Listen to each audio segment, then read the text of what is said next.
Hello and welcome back. This is part 4 of our lecture on important devices used in obstetrics and gynae. This is for undergraduate medical students.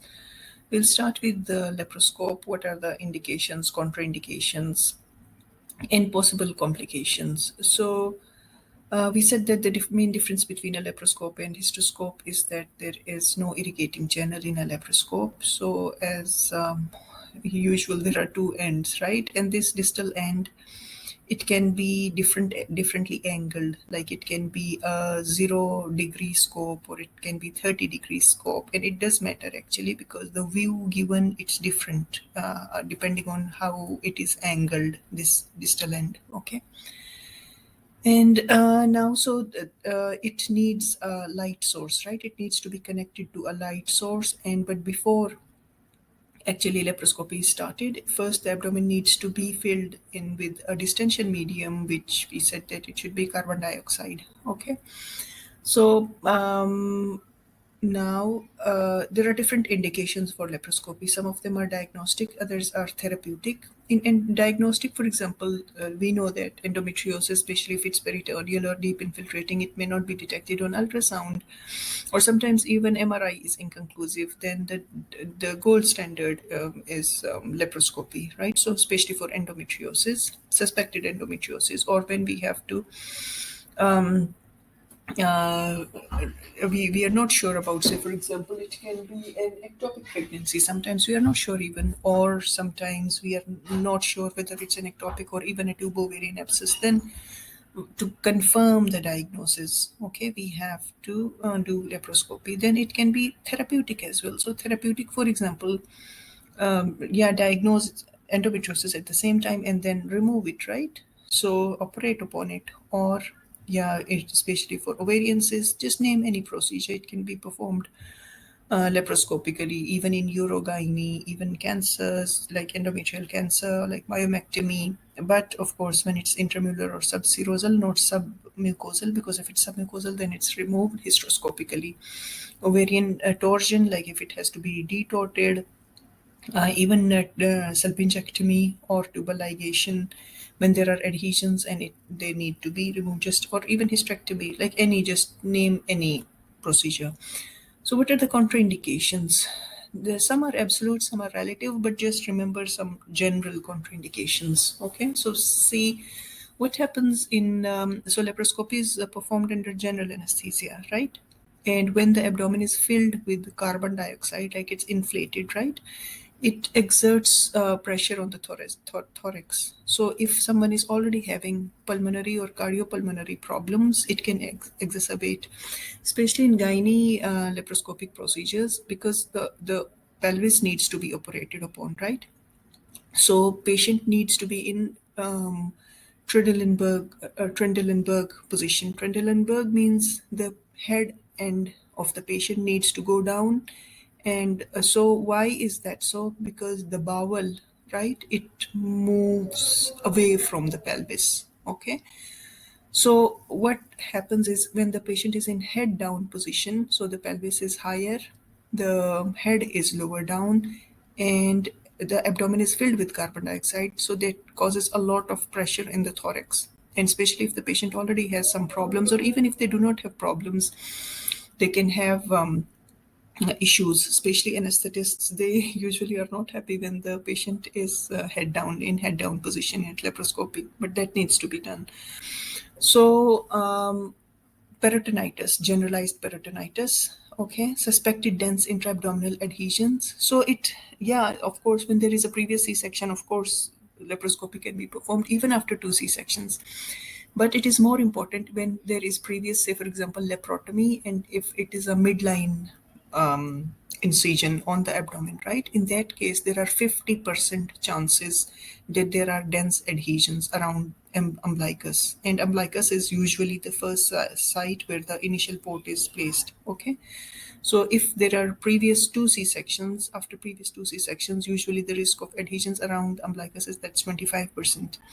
And remember that after laparoscopy, at laparoscopy, most of the bowel injuries, they are not detected at the time of laparoscopy. So most bowel injuries, they are detected afterwards, once the patient is discharged either or she is in the ward, right, later on.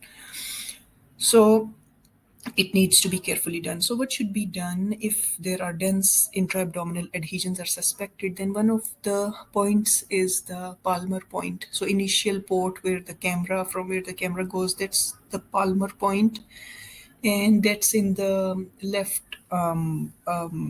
this midclavicular region, 2 to 3 centimeter below the the last rib. Okay. So, and then the next one, hemodynamic instability. Hemodynamic instability. It actually, it in our times we were told that in hemodynamic unstable patients do not perform laparoscopy. But now, actually, even if it's a ruptured ectopic pregnancy, and even if the patient is in shock, then if it depends on actually surgeon. Now, if the doctor, if the gynecologist is sure that they can quickly start the procedure, enter the abdomen, and they can start the procedure. Yes, it can be done laparoscopically. Okay, so it's not an absolute contraindication. Then coagulopathy or severe comorbid conditions, for example, advanced cardiopulmonary diseases, surgeon lacks experience. Of course, patient did not consent for laparoscopy and preferred laparotomy. Okay, by the way, whenever laparoscopy consent is taken, as part of consent, we should always tell the patient that we may need to do an open procedure, because sometimes even the entry may be difficult, or sometimes, like, depending on the circumstances, right, it may need to be converted into laparotomy. For example, if an organ is damaged, traumatized, and say, for example, a blood vessel, right? And if she starts to bleed internally, of course, then it needs to be converted into laparotomy. So that's part of the standard thing. Now, what can be the possible complications? We said that because of any procedure, any surgical procedure, there are three main common complications related to surgery, but there can be complications related to the anesthesia. So you can say related to anesthesia, yes, there can be Mendelssohn syndrome, aspiration pneumonia, and so on, right? And then related to surgery, three main complications, like there can be bleeding, heavy bleeding, which can need blood transfusion, or there can be trauma to the organ which is being operated upon, or even to the surrounding structures, and they may need repair. And then the second is infection, which may be superficial or deep. And then the third one is risk of having so I said, yeah, actually it's bleeding, trauma, and infection. Okay, so these are the three main complications related to any kind of surgery.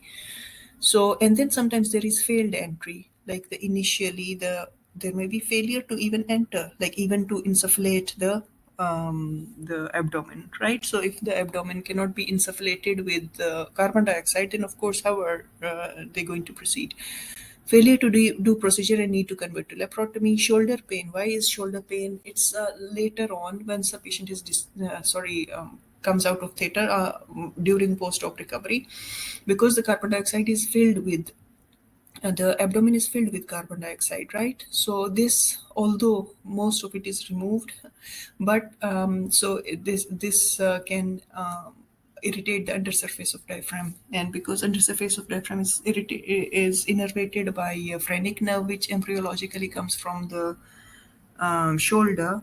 So patients after laparoscopy, they can have shoulder pain. It's the same kind of mechanism where we say because of ruptured ectopic pregnancy. Okay.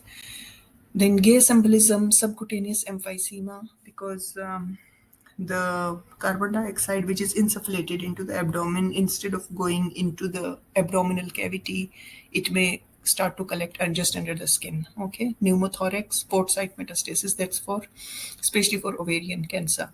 Okay, so at the time of laparoscopy, especially if it's an ovarian cancer, the tumor cells may be shed at different sites, right? And actually, we may spread the disease. Same as with endometriosis. So if there is an endometrioma, if it should not ideally be ruptured, but if it has to, then ideally it should be done suction very quickly. Now, these are the trocars and cannulas. So trocar, they can come as disposable, or they mostly now in rich countries they are disposable. In developing countries they are not disposable. Okay, so the problem with non-disposable ones is if they cause an injury. So these are very sharp, right? They are stainless steel. I think they're stainless, like they're metallic. So they, if they say, for example, injure a bowel, it can be very severe. Okay, or if it hits, say, for example, inferior vena cava, right, it can be massive, or aorta. And then even injuries are common even with disposable ones, but they are safer. But the problem is their cost. Okay, so, and they come in different sizes, different forms. There are different companies which make differently. Now, you may notice that on the laparoscopy table, there is always a syringe there. Okay, it's so that once this goes in, okay, this this is inflated. So from here, this syringe goes, it's connected here, and then it's pushed so that air fills this, and then it is retained in the abdomen. Okay, so these may be reusable or they may be disposable. And now there are optical trocars. Optical means like when they are going in, we can see like the route. Okay, so optical trocars, the main aim is to make them safer, but even with optical trocars, injuries can happen.